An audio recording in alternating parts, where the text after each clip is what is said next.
Video dari saudara Donditan, ini mantan Kristen yang sudah jadi Islam. Juga ada Ahmad Kainama yang mungkin nama aslinya kalau tidak salah saya lihat di media Agustinus Kainama. Seorang Kristen juga yang kemudian menjadi Islam.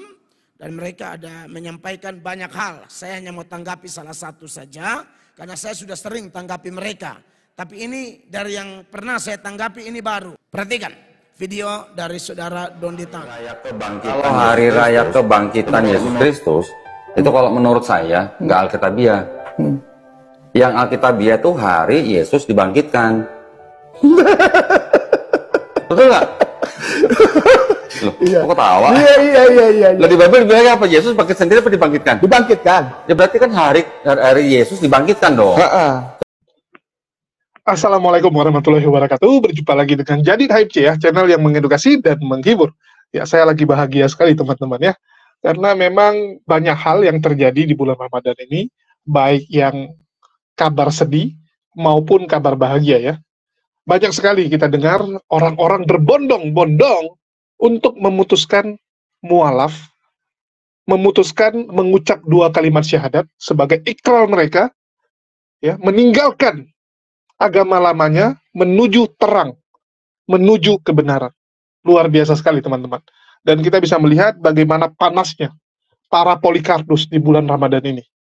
Banyak sekali Polikardus yang depresi, stres, yang ngamuk-ngamuk, kejang, tantrum. Gara-gara semua niat busuk mereka, rencana jahat mereka itu gagal. Bahkan kita bisa melihat banyak sekali ya, bermunculan orang-orang yang sudah mulai menggunakan akal. Contohnya, pendeta Brian Siawarta, yang mulai bisa menggunakan akalnya, dan mulai menyebarkan pemahaman dia kepada teman-teman Kristen, agar teman-teman Kristen juga mengutamakan akal dibandingkan doktrin. Ini adalah kabar yang baik ya, walaupun mungkin mereka belum jadi Islam, tapi minimal mereka sudah menggunakan akal. Karena cara untuk bisa mendapatkan hidayah, akal itu harus dipakai dulu. Kalau orang nggak punya akal, nggak mungkin dia bisa menjemput hidayah. Sudah di depan mata dia pintu hidayah, nggak bisa dia melangkah. Karena dia nggak punya akal untuk membuka pintu tersebut.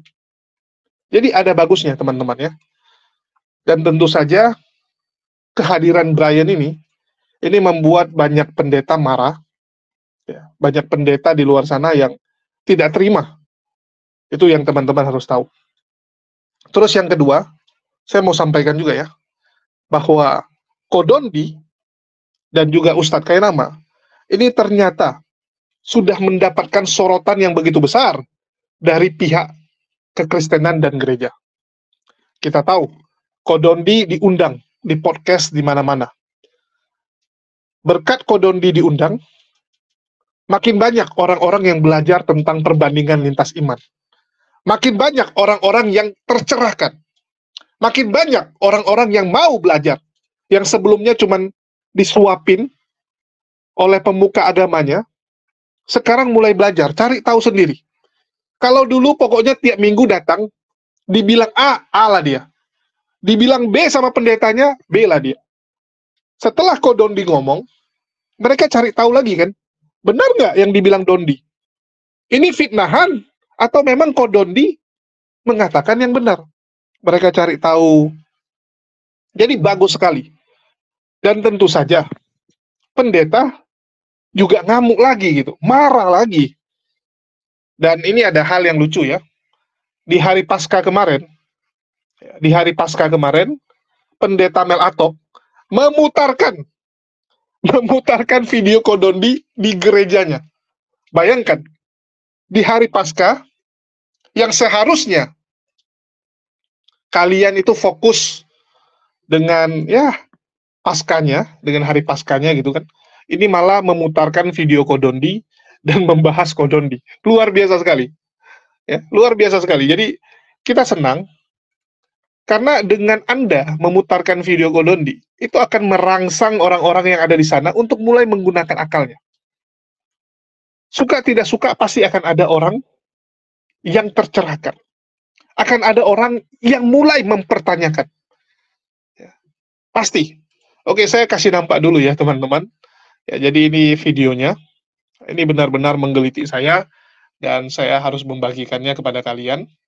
Ya, Pendeta Mel Atok, ini live teman-teman ya. Inilah para musuh Kristen dari luar dan dalam. Ya, dan dari dalam. Jadi Mel Atok membagi bahwa musuh kekristenan itu ada dari luar dan dari dalam ya. Dari dalam itu contohnya Brian, terus dari luar contohnya itu Donditan dan juga Ustadz Kainama. Ya, dan ini khotbah di gereja teman-teman. Ya, ini khotbah dia di gereja, diputarkan video Kodondi, terus dia tanggapi. Keren juga ya. Keren juga. Jadi mereka tuh memang bisa seperti ini teman-teman. Kalau di masjid sampai kiamat pun kalian mungkin nggak akan dapati ya. Di masjid diputarkan ceramahnya pendeta, terus ditanggapi. Nggak akan. Ya, nggak akan. Nah, kalau ini diputarkan teman-teman. Diputarkan videonya. Diputarkan di gereja, terus ditanggapi sama Pendeta Mel Atok. Ini lagi hari Paskah, teman-teman. Lagi hari Paskah. Aduh, lucu sekali ya. Jadi, apa sih yang mau ditanggapi oleh Pendeta Mel Atok? Dan sebenarnya apa sudah pas? Apa sudah pas ini jawaban dari Pendeta Mel Atok? Nanti kita akan tanggapi. Ya, kita putarkan dulu lah. Tapi, saya mau bilang gini ya. Ini poin juga. Ini poin juga yang teman-teman harus perhatikan. Ya, jadi video kita bukan sampai di sini saja. Bukan sampai nanti saya tanggapi Mel Atok. Bukan sampai di situ. Jadi tolong teman-teman ya, perhatikan ini. Dan kalau bisa tolong di komen di tempat Mel Atok, atau tolong bagi teman-teman, terutama teman-teman Kristen yang mungkin ya merupakan murid Pendeta Mel Atok atau kenal dengan Pendeta Mel Atok, tolong sampaikan video saya. Tolong sampaikan video saya ini. Ya, karena saya lihat, ternyata Pendeta Mel Atok ini suka menanggapi video. Dia suka menanggapi video, ya, termasuk tadi kan, Kodondi punya video, Brian punya video gitu. Jadi saya pengen Pendeta Mel Atok menanggapi video saya, karena nanti saya akan kasih pertanyaan, dan saya mau tanya, ya, tentang satu video, ibadah kekristenan. Jadi saya mau tanya apakah itu ibadah yang benar atau tidak. Saya nanti akan putarkan. Ibadah Kristen, ya, itu menurut Pendeta Mel Atok benar atau tidak? Atau Pendeta Mel Atok juga akan bilang, itu sesat, itu nggak benar ya. Saya mau tahu. Jadi tolong nanti ditanggapi. Oke, kita putarkan dulu video Pelatok ini. Nah, menarik bahwa tema yang saya mau seberangkan pada kesempatan ini adalah musuh Kristen dari luar dan dari dalam. Nah, itu tema pokok pikiran kita, musuh Kristen dari luar dan dari dalam. Kalau Bapak Ibu belajar sejarah gereja, istilah ini sangat familiar. Bahwa ada musuh dari luar, tapi ada musuh dari dalam. Dalam sejarah gereja, musuh dari luar itu diidentikan dengan penganiayaan, tekanan, pressure, tekanan yang dialami oleh gereja dari pihak-pihak luar. Orang kafir, orang tidak kenal Tuhan, di berbagai tempat, dari zaman ke zaman. Gereja ditekan melalui penganiayaan. Tapi tantangan dari dalam menurut sejarah gereja adalah adanya masalah ajaran-ajaran yang kacau di dalam tubuh Kristen sendiri. Itu menurut sejarah gereja. Tapi kalau saya pasang tema ini, saya tidak selalu mengikuti istilah yang familiar di sejarah gereja tersebut.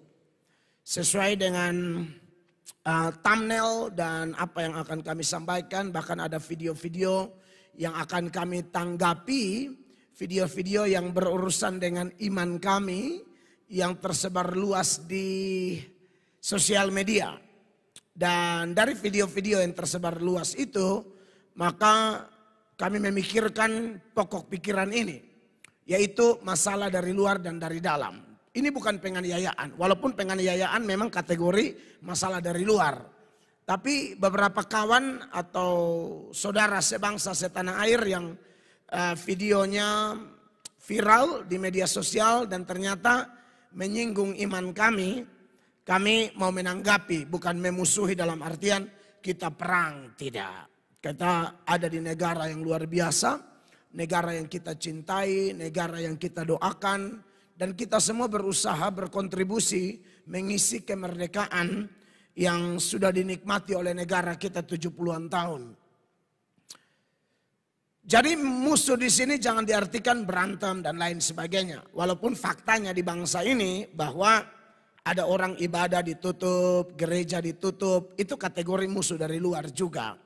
Tapi secara khusus karena ada video-video yang saya tanggapi yang berkaitan dengan ajaran iman Kristen, yang dari luar yang saya maksud adalah non-Kristen yang bicara tentang iman Kristen dengan pemahaman yang tidak pas, tidak sesuai dengan iman kami sebagai orang Kristen maupun orang dalam yang bahkan bukan hanya Kristen biasa, katanya pendeta, lalu memberikan satu ajaran-ajaran yang meresahkan. Ini pun adalah permintaan dari beberapa saudara seiman, kirim pesan kepada kami supaya Bapak ada waktu tolong tanggapi dulu begitu. Dan puji Tuhan, pemberitaan firman Allah malam ini dalam bentuk tanggapan. Jadi firman Allah itu bisa khotbah langsung, tanggapan, bahkan dialog, diskusi, debat sekalipun. Sepanjang itu dilakukan untuk kemuliaan nama Tuhan dengan motivasi yang lurus, bukan untuk pamer ini itu, tidak. Kami berusaha berdoa supaya Tuhan tolong, makanya di awal ibadah ini kami sudah berdoa minta supaya acara ini sesuai kehendak Allah. Ya, jadi ada video dari saudara Dondi Tan, ini mantan Kristen yang sudah jadi Islam. Juga ada Ahmad Kainama yang mungkin nama aslinya kalau tidak salah saya lihat di media Agustinus Kainama, seorang Kristen juga yang kemudian menjadi Islam. Dan mereka ada menyampaikan banyak hal. Saya hanya mau tanggapi salah satu saja.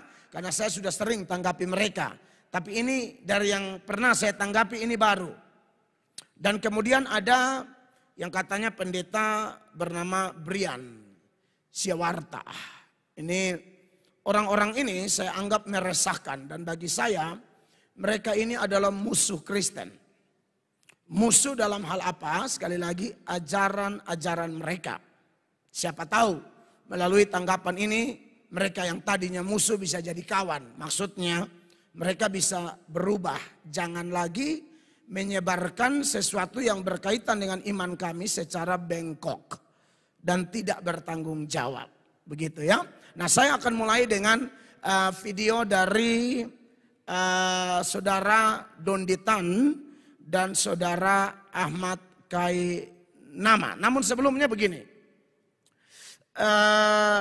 Tanggapan kita, setiap kali kita tanggapan itu harus memang sesuai firman.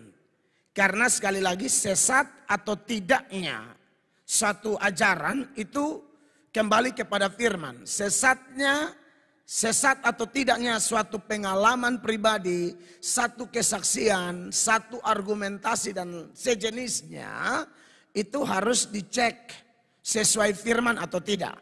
Sebab dalam Matius pasal 22 ayatnya yang ke-29 ya. Matius 22 ayat 29 tolong dibacakan ayatnya. Firman Tuhan mengingatkan di situ bahwa Tuhan Yesus bilang kamu itu sesat karena tidak mengerti kitab suci. Nah ini masalah. Jadi sesat tidaknya tergantung pengertiannya. Walaupun orang Kristen banyak, kita semua ada Kristen dan dulu banyak sekali pandangan-pandangan sesat yang kami pegang. Misalnya merayakan 40 hari, ngomong di kuburan, itu sesat semua. Sesat dalam artian tidak sesuai firman. Tapi kita pegang turun-temurun dan masih banyak pandangan lain. Nah Yesus bilang begini saudara-saudara, Matius 22:29. Yesus menjawab mereka, kamu sesat sebab kamu tidak mengerti kitab suci maupun kuasa Allah. Kamu sesat, jadi sesat di sini bukan kita yang tuduh-tuduh sesat bukan. Pokoknya tidak sesuai firman, sesat menurut Tuhan Yesus. Jadi maksud saya adalah kami melakukan ini bukan sentimen pribadi, bukan. Ini bukan urusan sama pribadi saya atau pendeta Angki atau kaum pria di gereja kami, tapi ini urusannya sama tubuh Kristus, Kristen sedunia yang menyembah Tuhan Yesus dan Tuhan yang kami sembah bilang, kamu akan sesat kalau kamu tidak ngerti kitab suci. Begitu kan? Nah, kebetulan video-video yang saya omong ini ada kaitannya dengan kitab suci atau ajaran Kristen. Makanya perlu kami tanggapi, kami luruskan. Dan nanti saudara boleh memberikan pertanyaan seputaran ini supaya lebih fresh sesuai topik. Dan saya pikir itu jauh lebih pas untuk konteks hari ini. Nah, saya akan mulai dengan video dari saudara Donditan. Tim bisa mempersiapkan. Donditan dan Ahmad Kaninama ngobrol-ngobrol dan protes seputaran Paskah kita. Paskah kita. Kita baru rayakan kemarin ini. Lalu saya ketemu video ini. Aduh, kok kenapa mereka sudah tinggalkan Kristen, tidak urus saja agama baru, kok masih cari hal begitu menurut saya ya. Walaupun nadanya lembut tapi menusuk sebenarnya. Perhatikan video dari saudara Donditan. Kalau hari raya kebangkitan Yesus Kristus, itu kalau menurut saya nggak alkitabiah. Yang alkitabiah itu hari Yesus dibangkitkan. Betul nggak? Loh, Iya. kok ketawa? Iya. Lah di Bible bilang apa? Yesus bangkit sendiri apa dibangkitkan? Dibangkitkan. Ya berarti kan hari Yesus dibangkitkan dong. Jangan hari kebangkitan Yesus. Kalau hari kebangkitan Yesus kan berarti Yesus bangkit sendiri. Ini Yesus di Bible kan Yesus dibangkitkan. Apa kita buka tuh? Buka. Buka. Boleh. Yesus dibangkitkan. TB2 apa TB aja? Sombong amat udah punya. Atau kita tampilin di sini ya? Ya, tampilin. Boleh. Nah. Alhamdulillah. Mari kita tampilkan. Di zoom dikit ya.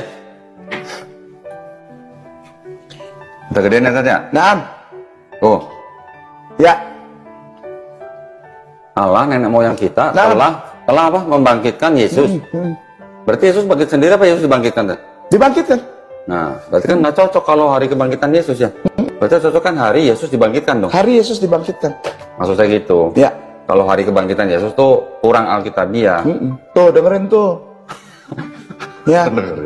Jangan main bilang kita ganti jadi Yesus Kristus atas usulan. Baca dulu. Tuan Guru. Oh, jangan diedit ya. Jangan diedit. Ini buat Tuan Guruku tersayang yang aku hormati di Departemen Agama. Baca ini, baca. Kurang gede nggak? Baca dulu. Ada satu statement yang sedikit kontroversial. Satu-satu aja dulu. Oke. Kita tanggapi satu-satu ya. Baik, saudara. Jadi ini video dari dua mantan Kristen. Dan mereka sepele sebenarnya. Kalau lihat, saudara lihat, teliti biasa saja. Tapi itu berat. Jadi hari Paskah itu menurut mereka bukan, istilahnya tidak pas, hari kebangkitan Yesus. Tapi hari Yesus dibangkitkan. Karena mereka mantan Kristen, jadi mereka juga kutip ayat juga. Kisah Para Rasul 5 ayat 30. Jadi inti dari pertanyaan atau pembahasan mereka, kritik mereka itu adalah bahwa Tuhan Yesus itu dibangkitkan, bukan bangkit sendiri. Dan poinnya adalah sebenarnya inti dari pikiran mereka berdua, mereka itu tidak percaya Yesus itu Tuhan. Mereka percaya Yesus manusia biasa. Dan kalau Yesus manusia biasa, maka dia tidak bisa bangkit sendiri. Nah, ini menarik, saudara-saudara. Saya sebenarnya hari Minggu kemarin saya mau memikirkan menyinggung itu. Sebelum lihat ini video, saya sudah pikir mau singgung itu seputaran siapa yang membangkitkan Yesus. Sebenarnya dalam doktrin Kristen kita percaya Allah Tritunggal. Dan Allah Tritunggal ini saudara-saudara satu Allah tiga pribadi dan mempunyai kesamaan luar biasa. Di antaranya Bapa Pencipta, Roh Kudus Pencipta, Yesus Pencipta dan seterusnya. Nah, dalam karya kebangkitan Kristus, Donditan dan Ahmad Kainama yang mantan Kristen ini, dan kelihatannya Ahmad Kainama di situ protes Kementerian Agama Indonesia karena pakai istilah Yesus Kristus itu. Kematian Yesus Kristus, kebangkitan Yesus Kristus yang kalau tidak salah tahun lalu atau tahun lalu. Itu dia kritik sama sekali. Dia bilang tidak boleh itu. Pokoknya intinya mereka serang Kristus betul-betul. Nah ini dua nih kelihatan omong selalu bilang Kristen yang kami sayangi. Tapi sebenarnya menghina. Ini orang-orang bahaya. Mereka sangat bahaya. Kami yang berusaha tidak menghina siapapun. Ya lalu kemudian ada orang-orang seperti ini ya kami harus luruskan begitu ya. Orang-orang ini hatinya jahat. Orang ini sangat jahat sekali. Mereka dengan segala cara menghina firman, menghina iman kita, Tuhan kita. Benarkah istilah yang lebih tepat dibangkitkan? Memang benar ada istilah-istilah itu. Ya, Yesus sendiri bilang, aku akan ditangkap, dibunuh, mati, dan pada hari ketiga aku dibangkitkan. Tetapi belajar Alkitab kan harus lengkap. Seperti saya bilang peran Allah Tritunggal tadi, dalam kebangkitan itu sebenarnya kebangkitan itu dilakukan oleh Bapa, Anak, dan Roh Kudus. Ayat yang mereka kutip tadi, betul, itu Bapa membangkitkan dia, Allah membangkitkan dia. Tapi ada ayat juga bilang Roh Kudus atau Roh Tuhan, maksudnya Roh Kudus yang membangkitkan dia. Itu ada di Roma pasal 8 ayat 11. Roma 8 ayat 11. Dan jika roh dia yang telah membangkitkan Yesus dari antara orang mati diam di dalam kamu, maka ia yang telah membangkitkan Kristus Yesus dari antara orang mati akan menghidupkan juga tubuhmu yang fana itu oleh rohnya yang diam di dalam kamu. Kisah 5 ayat 30 dan data-data sejenisnya yang mereka kutip dalam Kisah Para Rasul maupun Roma 8 ayat 11. Bapa membangkitkan Yesus, Roh Kudus membangkitkan Yesus. Tapi bagaimana dengan Yesus sendiri? Apakah dia pasif sama sekali? Nah ini perlu kita tanggapi hanya untuk kasih informasi kepada mereka maupun orang-orang yang mungkin bertanya-tanya. Ini yang benar yang mana? Yang benar adalah Bapa, Anak, Roh Kudus berperan dalam kebangkitan Tuhan Yesus. Ingat. Yang saya pernah sampaikan Yohanes 10, 17 dan 18. Di situ secara eksplisit Yesus bilang tidak ada seorang pun mengambil nyawaku. Aku memberikannya dan aku mengambil kembali. Jadi sebenarnya kebangkitan itu peran Bapa, Anak dan Roh Kudus. Ingat Yohanes 10, 17, 18. Bapa mengasihi aku oleh karena aku memberikan nyawaku untuk menerimanya kembali. Tidak seorang pun mengambilnya daripadaku, melainkan aku memberikannya menurut kehendakku sendiri. Aku berkuasa memberikannya dan berkuasa mengambilnya kembali. Aku berkuasa memberikannya dan aku berkuasa mengambil kembali. Dari data-data ini kesimpulannya adalah apa? Yang membangkitkan Tuhan Yesus dari kematian adalah Allah Tritunggal. Bapa, Anak, Roh Kudus. Jadi istilah kebangkitan Yesus itu boleh-boleh saja, itu Alkitabiah. Kalau mereka bilang Yesus dibangkitkan juga tidak ada masalah sebenarnya. Hanya inti dari video tadi adalah mereka mau kasih tahu Tuhan Yesus tidak ada kuasa apa-apa. Kalian salah. Tuhan Yesus bilang, aku memberikan menurut kehendakku sendiri.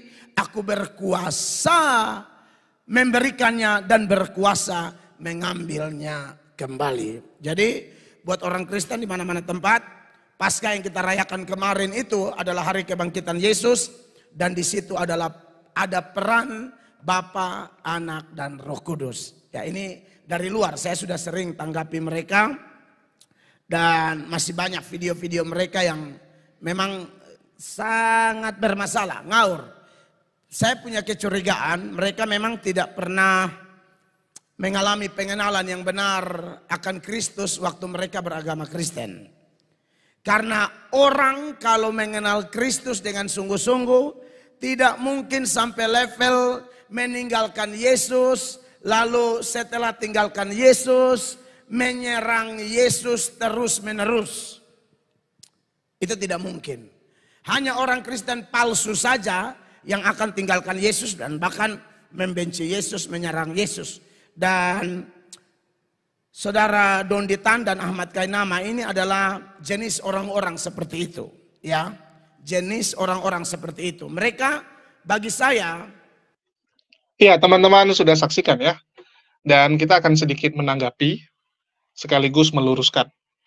Jadi pendeta Mel Atok dari awal sudah mengatakan bahwa apa yang disampaikan oleh Kodondi maupun Ustadz Kainama yaitu Alkitabiah. Berkali-kali ditekankan bahwa yang disampaikan oleh mereka memang ada dasarnya. Sesuai dengan Alkitab. Itulah disebut Alkitabiah. Ada dalilnya, bukan asal ngoceh seperti orang-orang di luar sana. Bukan seperti Polycarpus. Asal ngoceh tanpa dasar. Kalau kita ngomong, itu sesuai. Ada datanya. Dan pendeta Mel Atok mengakui. Cuman menurut dia tidak tepat. Kurang tepat, kan begitu. Ya, menurut dia kurang tepat. Artinya nggak sempurna. Ini jawabannya benar, tapi belum sempurna. Karena kalau Mel Atok menentang, mengatakan, oh itu salah. Gimana caranya lu menyalahkan, sedangkan mereka membawa bukti. Ada Alkitabnya, ada ayatnya, kan begitu. Nggak bisa. Jadi, Mel Atok ini pintar. Dia tahu kalau dia tentang langsung, malah jemaat akan antipati kepada dirinya. Jemaat nggak mungkin percaya. Karena mereka sudah lihat ada ayatnya. Dan menurut Mel Atok, golongan orang-orang ini adalah orang-orang yang sangat berbahaya bagi iman kekristenan. Kodondi, Ustadz Kainama, itu adalah orang yang sangat berbahaya. Bahkan disebut hatinya sangat jahat ya. Saya nggak tahu dasarnya apa gitu. Mengatakan orang itu hatinya jahat. Dari mana pendeta Mel Atok tahu? Apakah Kodondi itu pernah ketemu pengemis atau orang susah terus ditampari, dipukulin sama dia gitu? Sehingga Anda bilang dia jahat. Ini kan konyol. Kodondi dan Ustadz Kainama hanya menyuarakan apa yang mereka ketahui, dan itu bisa dipertanggungjawabkan. Buktinya apa? Kodondi men-challenge. Kalau memang Anda tidak setuju, yuk kita diskusi. Kita masuk ke ranah akademis. Kita bawa data. Kalau memang itu berita hoaks atau fitnahan, silakan laporkan. Silakan laporkan, kan gitu. Karena semua yang diucapkan itu ada dasarnya.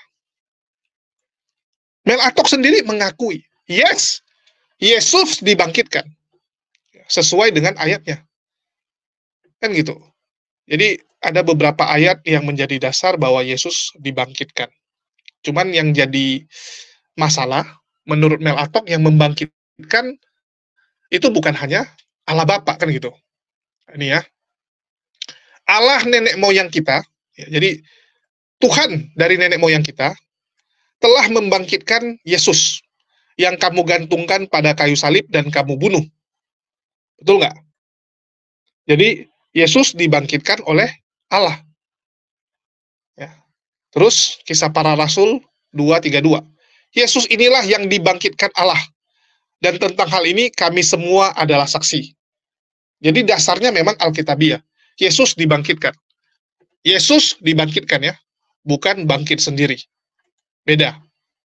Dan ini selalu jadi perdebatan juga. Karena teman-teman Kristen ngotot Yesus bangkit sendiri gitu. Seakan-akan Yesus tuh pakai timer. Begitu sudah selesai timernya, dia bangkit sendiri. Enggak, dia dibangkitkan. Tetapi menurut pendeta Mel Atok, yang membangkitkan Yesus, itu selain Bapa, ada juga peran Roh Kudus. Roh Kudus berkontribusi kepada kebangkitan Yesus. Dan selain Roh Kudus, Yesus juga berkontribusi. Artinya yang membangkitkan Yesus adalah Allah Trinitas. Tiga-tiganya yang membangkitkan. Ini kan jawaban ngawur gitu, dan nggak Alkitabiah. Menurut saya ini sangat tidak Alkitabiah. Kenapa? Ya memang dia bawa dalil. Dia bawa ayat. Tapi ini ayat asal tembak. Nggak sesuai. Konteksnya nggak sesuai. Ya, jadi dia mengatakan ini di Yohanes 10. Ya, ayat kalau tidak salah tadi dia bawa yang berapa? Coba aku ngintip bentar teman-teman. Dia bawa Yohanes 10 ayat 18. Ya, ayat 10 18 ya. Ini teman-teman harus pintar. Di sini kita baca ya apa yang menjadi dasar dari Mel Atok. Tidak seorang pun mengambilnya daripadaku, melainkan aku memberikannya menurut kehendakku sendiri. Aku berkuasa memberikannya dan berkuasa mengambilnya kembali. Inilah tugas yang kuterima dari Bapakku. Jadi ayat ini dipakai oleh Melatok untuk mengatakan bahwa Yesus ya itu membangkitkan dirinya sendiri. Kenapa? Karena nggak ada yang bisa mengambil daripada Yesus. Artinya mengambil ini nyawa dia.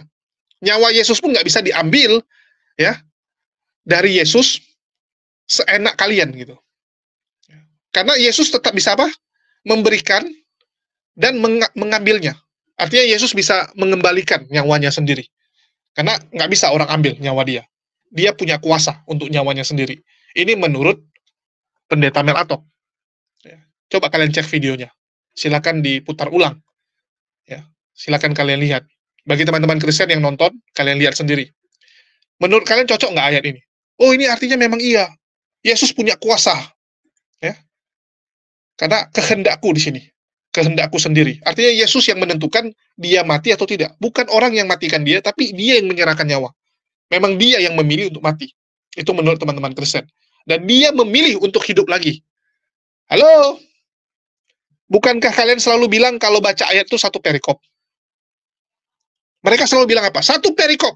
Ini tentang apa? Gembala yang baik. Ya. Ini tentang gembala yang baik. Silakan dibaca dari atas. Yesus sedang ingin mengatakan bahwa domba dia, domba dari Yesus, yaitu kalian, ya bukan kalian bukan pengikut Yesus, sorry. Maksudnya orang-orang yang ngikut Yesus benaran ya. Ya, mohon maaf. Orang-orang yang ngikut Yesus benaran, itu murid-muridnya, itu nggak bisa diambil daripada dia. Nggak bisa. Murid-muridnya itu, ya, itu nggak bisa kalian curi. Nggak bisa, teman-teman. Jadi, kalau sekarang kan ada istilah curi domba. Pak Bom-Bom curi dombanya Paul Jang curi dombanya Pak Bom-Bom. Nah, kalau Yesus punya domba, nggak bisa kalian curi. Ya, nggak bisa. Karena Yesus punya kuasa penuh untuk mengambilnya kembali kalau kalian curi. Inilah tugas yang kuterima dari Bapakku. Jadi tolong baca ayat itu yang jelas. Satu perikop kan. Kan kalian selalu bilang, oh ini satu perikop, nggak boleh penggal-penggal ayat. Halo? Ini nggak pernah cerita Yesus membangkitkan dirinya sendiri. Ini kalian cocok logi. Kalian ngarang-ngarang. Kalian nambah-nambah sendiri gitu. Kalian asumsikan. Kalian asumsikan sendiri. Kalian tafsir bebas sendiri gitu. Kalau Roh Kudus, oke lah. Ya, Bapak membangkitkan Yesus dengan memasukkan Roh Kudus lagi. Ya, Roh Kudus itu roh kehidupannya Yesus itu. Itu oke. Tapi Roh Kudus itu pun ya menghinggapi Yesus karena perintah Bapak. Roh Kudus itu masuk ke dalam diri Yesus karena perintah dari Bapak. Kalau nggak ada perintah dari Allah Bapak, nggak bisa. Artinya apa? Artinya Bapak lah yang berkuasa. Bapak lah yang membangkitkan Yesus, kan gitu. Kayak contoh nih. Saya ngantar makanan nih. Saya ngantar makanan untuk Kores. Saya pakai Gojek. Saya pakai Gojek untuk kirimkan makanan buat Kores. Bisa nggak dibilang yang mengirimkan makanan itu bukan HMC, bukan dokter akal, tapi Gojek? Yes, boleh. Tapi itu semua terjadi karena saya. Jadi jangan dibilang Kores dapat makanan, ya, dapat makanan karena dokter akal dan Gojek. Enggak. Gojek itu hanya karena saya suruh. Roh Kudus itu disuruh sama Bapak. Jadi produsernya, ya, yang berkuasa itu Bapak. Semua itu terjadi karena Allah Bapa, kehendak Allah Bapa yang membangkitkan Yesus. Jadi Yesus dibangkitkan oleh Allah Bapa. Roh Kudus itu pun ikutan dalam hal ini, ada perannya, ya karena Bapa. Karena kehendak Bapa lah Roh Kudus ada peran. Kalau nggak ada peran juga. Sesimpel itu. Jadi tolonglah, jangan memelintir-melintir ayat. Ya, baca satu perikop. Jadi Melatok bilang gini, saya curiga, ini Kodondi ya, sama Ustadz Kainama ini nggak mendapatkan pengenalan Yesus yang benar ya, saat mereka masih di Kristen. Jadi mereka ini dianggap nggak kenal Yesus. Sehingga mereka memilih keluar, kan gitu. Sehingga mereka meninggalkan Yesus dan menyerang Yesus terus-menerus. Jadi apa yang dilakukan Kodondi sama Ustadz Kainama dianggap menyerang Yesus. Dianggap oleh Melatok. Melatok menganggap mereka nggak ngerti. Ini ya konyol kan? Nuduh orang nggak ngerti. Begitu dibilang, yuk kita buktikan siapa yang lebih mengenal Yesus. Kita buktikan di meja akademis. Siapa yang lebih kenal Yesus, kamu atau saya? Kan begitu. Kalau ngeklaim semua orang bisa. Kamu ngeklaim, wah saya kenal Pak Jokowi. Saya kenal Pak Jokowi gini. Padahal kita, ya, kita itu ajudannya Pak Jokowi. Siapa lebih kenal?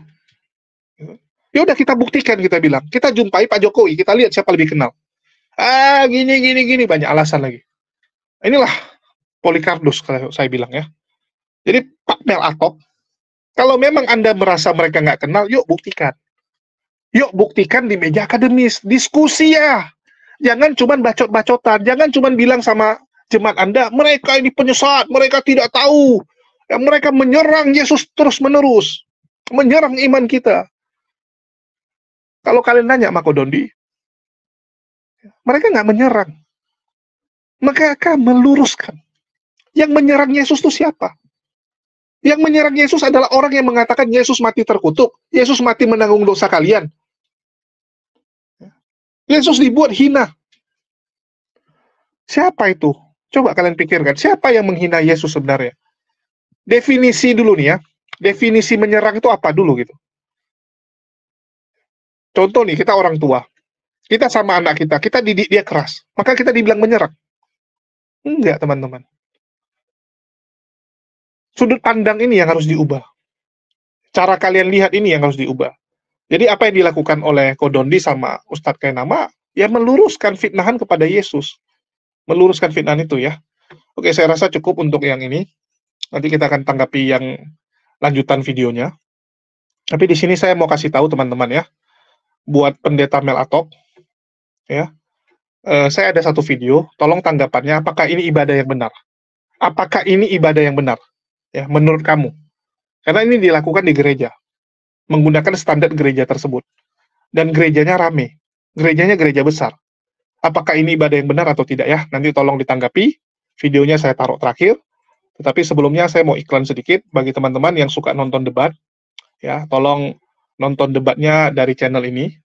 Dakwah Islam Media ya. Daripada kalian nonton dari channel yang kalian sendiri juga nggak tahu ini yang punya channel siapa. Ya, karena banyak di luar sana yang ikut-ikut me-live kan. Ikut-ikut menyiarkan, padahal kita juga nggak kenal. Ini yang punya channel siapa gitu. Kan gitu. Kita husnuzon aja, kalau yang punya channel muslim gitu. Takutnya yang punya channel oten. Yang menyamar gitu kan, pura-pura jadi channel muslim, nanti begitu banyak pengikut, berubah. Ya, berubah nanti. Nah, itu yang kita takutkan. Jadi, daripada nonton di channel yang nggak jelas, ya siapa yang punya, tolong dinonton live debat. Ya, debatnya Bang Zuma, debatnya Kores, dan lain-lain, itu bisa dinonton di Dakwah Islam Media. Silakan dicari. Yang ada gambar singanya. Dan kita juga punya satu channel lagi, yang jadi channel backup kita. Dan ini memang memuat konten-konten yang berbeda. Jadi bukan konten yang sama. Ya, namanya Mualaf Reaction. Kalau kalian cari di menu pencarian masih susah. Karena channelnya masih kecil, nggak direkomendasikan oleh YouTube. Belum direkomendasikan. Jadi cara carinya adalah dengan dari channel Jadid ini yang kalian nonton sekarang, kalian ketik komunitas, ya tinggal klik yang ini, kan kalian habis nonton video, kalian klik logonya atau nama Jadid, ada komunitas, ya kalian tinggal klik ini Mualaf Reaction, ya, dan jangan salah juga ya, logonya juga yang ada singanya, oke? Ya itu aja sih, dan kita tonton video ini sebagai penutup, ya mohon pendeta Mel Atok tanggapi apakah ini ibadah yang benar atau tidak. Oke, itu aja dari saya. Ya, makasih buat teman-teman semua yang udah nyimak. Di akhir kata saya ucapkan wassalamualaikum warahmatullahi wabarakatuh. Sampai jumpa di lain kesempatan.